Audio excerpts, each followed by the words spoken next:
আসসালামু আলাইকুম। তো আমার সবথেকে একটা কাছের বেস্ট ফ্রেন্ড আজকে বাড়িতে যাচ্ছে। যতই হোক ১ বছর হয়ে গেছে এসছে।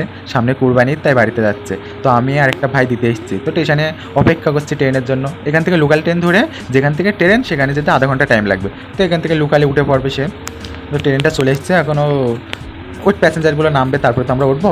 তো সবথেকে বড় কথা হচ্ছে আমাদের এখানে বনগাঁ, শিয়ালদা লোকাল, দানকুনি লোকাল বিভিন্ন ধরনের লোকালের মতো যেটা ঠেলে উঠতে হয়, নাহলে সিট পাবো না। এখানে সিম্পল, কোনো ভিড় নেই, কিছু নেই, খুব ভালো লাগলে। তা আমি বলছি তো দেখছি রিজার্ভেশনের মতো। তা ও বলছে হ্যাঁ, ও এর আগেও গিয়েছে কিন্তু আমি যাইনি এই ট্রেনটায়। তো ৩ জন এসেছিলাম, একটু খারাপ লাগছে। এবার আর ২ জন মিলে আমরা চলে যাচ্ছি, একটু মনটা খারাপ, ২ ভাই মিলে চলে যাচ্ছি।